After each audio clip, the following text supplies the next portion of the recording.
Welcome to the Chenard Show, where we reclaim the body as a portal to power. And remember that nourishment is how we lead, heal, and rise. I'm Nicole Chenard, dietitian, performance coach, and speaker.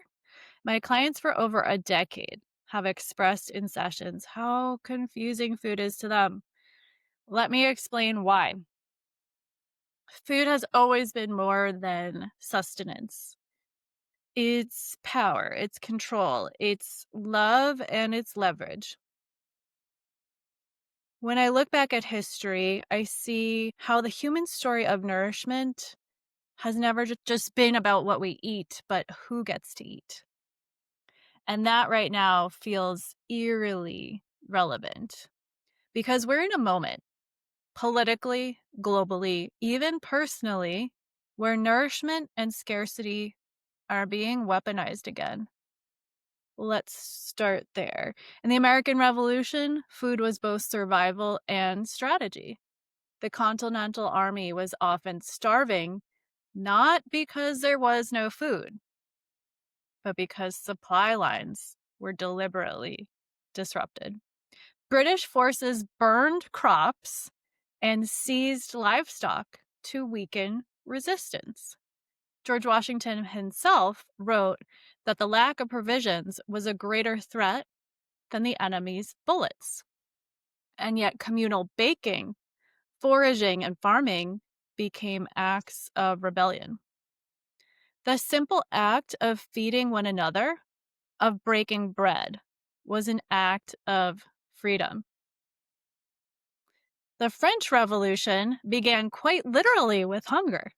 This is where the famous phrase, "let them eat cake," came from. However, it wasn't an expression uttered by Marie Antoinette, who, mind you, was 14 years old when she took the throne. Okay?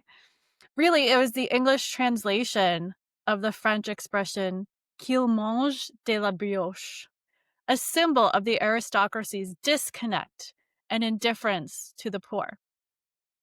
A complete lack of sympathy, because those who were born into having everything had no clue what it was like to lose the most basic form of sustenance. The rage behind it was real. Years of failed harvests, inflated bread prices, and political arrogance created a storm that toppled a monarchy. In fact, even though it wasn't Marie Antoinette who came up with the now famous quote, her attitude as leader and wife of King Louis XVI, spending money like it was nothing, while the poor couldn't afford to eat bread, was one of the many missteps that eventually led to their beheadings and the finality of the French aristocracy. The revolution didn't start in the palace. It started at the baker's door. Food has always carried the pulse of the people. In World War I, starvation became an official tactic. The British naval blockade of Germany cut off imports of food and fertilizer, leading to famine and disease that killed more than 400,000 civilians. It wasn't an accident, it was a strategy. In retaliation, Germany used U-boats to attack supply ships carrying food to Britain. Civilians were the collateral, caught between empires using hunger as leverage. During World War II, food was as strategic as bullets and bombs. The Nazis implemented what they called a hunger plan, deliberately starving occupied territories to feed their own troops. Millions perished, not from combat, but from calculated deprivation. In the same era, the United States used food as both relief and political leverage, distributing surplus grain to influence alliances in the developing world. It wasn't just generosity, it was geopolitical nutrition strategy. Then came the Cold War. When food wasn't burned, it was branded. The United States exported wheat, corn, and processed food as symbols of freedom. Coca-Cola and McDonald's became edible ambassadors. The Soviet Union, meanwhile, used collective farming and bread subsidies to promote security, even as scarcity remained constant. Each superpower weaponized hunger and abundance differently, one through the illusion of plenty, the other through the illusion of control. And in Operation Just Cause, Panama, 1989, food became psychological warfare. As U.S. forces surrounded Noriega in the Vatican embassy, they blasted rock music, cut off utilities, and controlled access to food and water. Starvation wasn't just about nutrition, it was about submission. The message was clear: whoever controls the table controls the terms. And go back even further, the Irish potato famine. Yes, a blight destroyed crops, but it was policy that turned disaster into catastrophe. Export continued while people starved. That wasn't nature, that was economics. That was control. What about today? We see it playing out again. In broken food systems, in inflation, in food deserts that exist not by accident, but by design. Even the algorithms that feed our minds, they have become a kind of diet manipulation. So I always ask myself, my clients in my audience, what are you feeding yourself?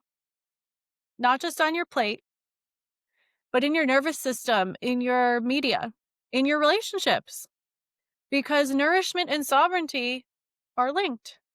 When you reclaim what feeds you, you reclaim your power. Food has been used as a weapon, yes, but it's also the most ancient form of healing and communion that we have.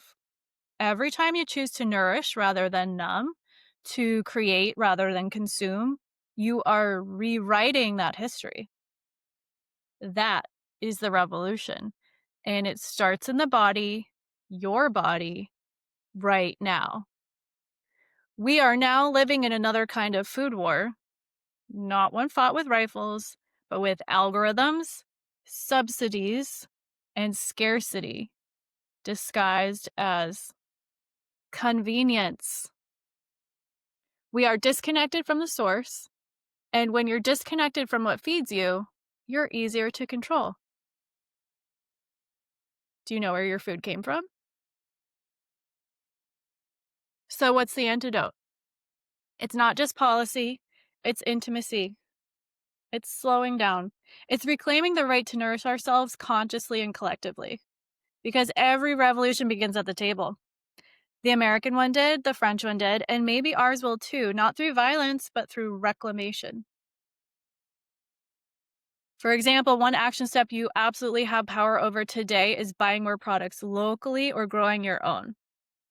This not only saves you money, but saves fuel and shipping costs and makes you feel better.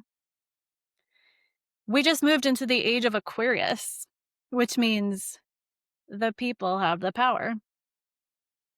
When we reclaim what feeds us, body, mind, and spirit, we become untouchable. We remember who we are. What we eat and who gets to eat has always told the truth about power.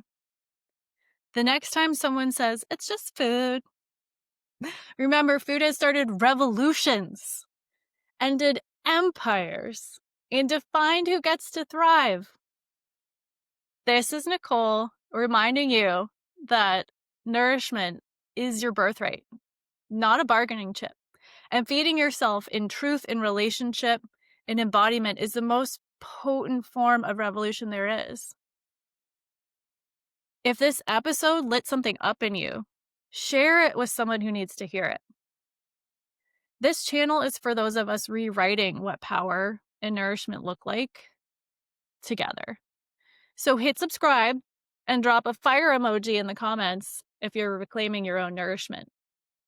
Thank you for listening.